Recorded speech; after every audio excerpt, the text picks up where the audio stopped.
அன்பர்களுக்கு வணக்கம். ஜாதக அலங்காரம் 17வது பதிவு, பாடலும் 17. இப்போ இந்த பாடலில் நவக்கிரகங்களில் அந்த ஒவ்வொரு கிரகத்துக்கும் எந்தெந்த ஸ்தானம் வலிமையை தரும் அப்படிங்கிறத பற்றி தெளிவாக விளக்கியிருக்கிறாங்க.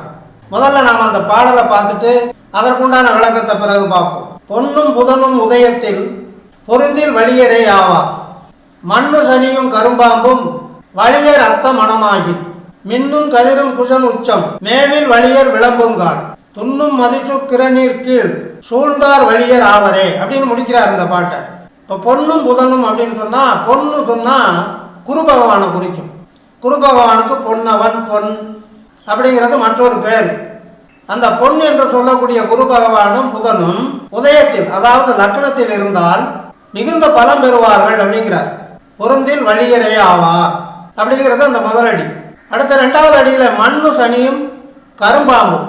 மண்ணு சனின்னு சனி பகவானுக்கு ஒரு சிறப்பு பெயரை கொடுக்குறார். சிறப்பு மிக்க சனி, கலியுகத்தினுடைய யுகபுருஷனா விளங்குறவர் சனி, அதனால் அவரை மண்ணு சனி அப்படிங்கிறார்.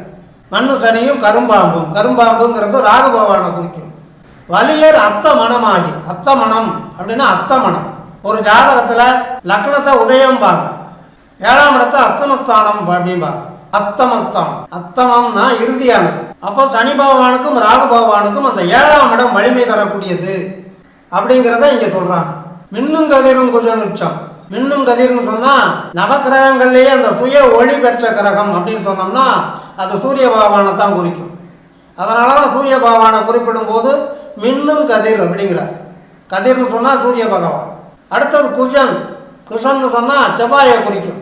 அப்போ சூரிய பகவானும் செவ்வாயும் உச்சம் அப்படிங்கிற போது ஜாதகத்தில் உச்சஸ்தானம் அப்படின்னு சொன்னால் 12 பாவகங்களில் அது 10ஆம் இடம். கேந்திரங்களில் உச்சபலம் பெற்றது 10ஆம் இடம், திரிகோணங்களில் உச்சபலம் பெற்றது 9ஆம் இடம்.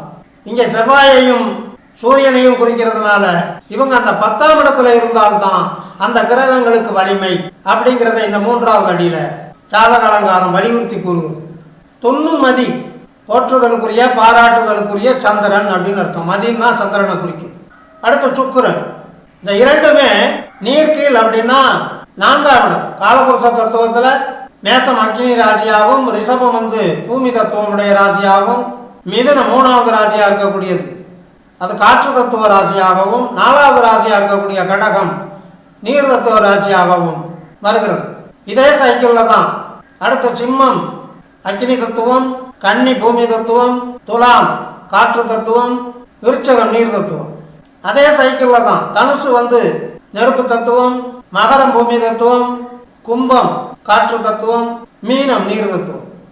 ஆக இந்த மதின்னு சொல்லக்கூடிய சந்திரனும் சுக்கிரனும் அது லக்னம் எதுவாக இருந்தாலும் அந்த லக்னத்துக்கு 4ஆம் இடத்தில் அமர்ந்திருந்தால் பலம் பெறுகிறது அப்படிங்கிறத இங்கே ஜாதக அலங்காரம் விரிவாக சுட்டி காட்டி இருக்கிறது என்று சொல்லி, இனி அடுத்த பாடலுக்கு உண்டான தெளிவான விளக்கம் காண தொடர்ந்து வாருங்கள், ஆதரவு தாருங்கள் என்று கேட்டு இந்த அளவோடு நிறைவு செய்கிறேன். நன்றி, வணக்கம்.